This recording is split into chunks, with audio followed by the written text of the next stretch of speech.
Hello students, welcome to Pythagoras classes. Okay, আমাৰ সকলোৰে মা আছে হয়নে? My mother, ঠিক আছে? মা আছে। এই মা শব্দটো, এই যে শব্দটো আছে, এই শব্দটোৰ লগত আমাৰ এটা বেলেগ ধৰণৰ attachment আছে। কি আছে? এটা attachment আছে। ঠিক আছে? আমি মা বুলি ক'লে আমি অটোমেটিক্যালি সেই ইমোশনাল এটা attachment আহে। ঠিক আছে? ইণ্ডিয়ান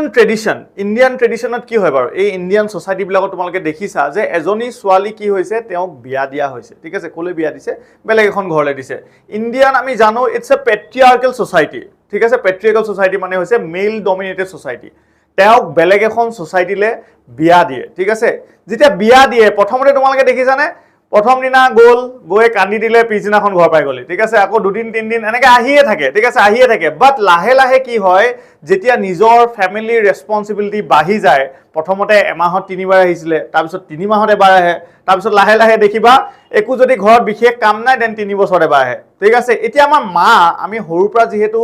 দেখি আহিছো আমি সৰুৰ পৰা মাক সদায় দেখি আহিছো নে দেখি আহিছো তো আমি একো চেঞ্জ নেদেখো তোমালোকে ফাৰ্স্ট ইয়াৰত পঢ়িছিলা the portrait of a lady তাত আইতাকৰ কথা কৈছে যে একো চেঞ্জ হোৱা দেখা নাই ফ্ৰম দ্য লাষ্ট 20 ইয়াৰ্স যেনেকা দেখি আহিছো তেনেকাই বুঢ়ী হবলে আৰু বাকি নাই আৰু ঠিক আছে বুঢ়ী জন্ম পাই মই বুঢ়ীয়ে দেখিছো তো বুঢ়ীয়ে এতিয়াও ঠিক আছে তো আমাৰ মাকো আমি সৰুৰ পৰা যেহেতু দেখি আহিছো আমি যদি সদায় লগত থাকো আমি সেই চেঞ্জটো কিন্তু নেদেখো কেতিয়াবা কি হ'ব যেতিয়া আমি মাৰ পৰা দূৰলে যাম এটা সাডেন ৰিয়েলাইজেশন আমাৰ আহিব আমাৰ এটা সাডেন অনুভৱ হ'ব যে আমাৰ মা কি হৈছে বয়স হৈ আহিছে লাহে লাহে আৰু সেই যে বয়স হলে সেপাৰেশনৰ যেটো দুখ হয় সেই দুখটো সেই সময়ত ৰিয়েলাইজ কৰিবা সো আমি ইয়াৰ পৰা এটা বস্তু আমি বুজিব পাৰো ন যে আমাৰ সময় থাকোতে আমি এতিয়া আৰ্টিফিশিয়াল ওয়াৰ্ল্ডখনত ইমানেই হুমাই গৈছো যে আমি ঘৰৰ মানুহক সময় দিবলৈ টাইম নাই আমি আমাৰ মা দেউতা আমাৰ সিবলিংছৰ পৰা সদায় কি হৈ গৈছো দূৰত হৈ গৈ আছো কিন্তু এই বস্তুটো এদিন ৰিয়েলাইজ কৰিম যে তেওঁলোক যেতিয়া আমাৰ লাইফৰ পৰা হেৰাই যাব আমি সেই দিনাখন ৰিয়েলাইজ কৰিম যে সেই দুখটো বৰ বেলেগ এটা ধৰণৰ দুখ ঠিক আছে আৰু সেইটো বস্তু কোনেও কিন্তু ফিল আপ কৰিব নোৱাৰে সেই ভয়টো সেই এম্পটি স্পেচটো এটা খুব ধুনীয়া কবিতা আছে খুব ধুনীয়া এটা কবিতা আছে তোমালোকৰ ক্লাস 12 যিখন ফ্লেমিংগো তাতে আছে মাই মাদাৰ এট 66 ঠিক আছে সো অলৰেডি সাগে আইডিয়া এটা পাইছিলাই মই কওঁতে মাই মাদাৰ এট 66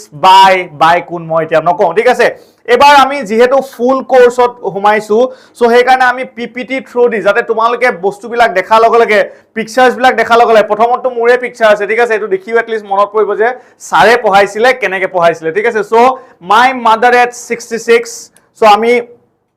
সাম এতিয়া পোয়েমটোত কি আছে Okay, my mother at 66 ঠিক আছে মোৰ মা বুলি কৈছে মোৰ মা my mother at 66 এই 66 টো এটো কি হয় বাৰু 66 টো এই 66 টো এটো কি হয় 66 এই 66 টো কি হয় মোৰ মা at 66 কিমান বয়স মাৰ 66 years মই যে অলপ আগত কলো মা যেতিয়া বয়স হৈ আহিব আমি সেই বস্তুটো ৰিয়েলাইজ কৰিম যে মা এতিয়া লাহে লাহে বয়স হৈ আহিছে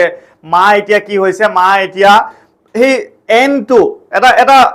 অপ্ৰিয় সত্য থাকে হয়নে জীৱনত যদি জন্ম লৈছা মানুহ মৰিবই ঠিক আছে সো সেই বস্তুটো কথা যে মা এতিয়া বয়স হৈ আহিছে মাক মই লাহে লাহে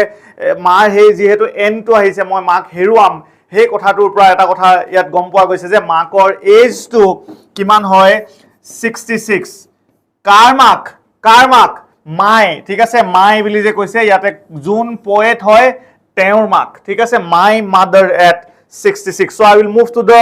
next slide যদি আমি যাও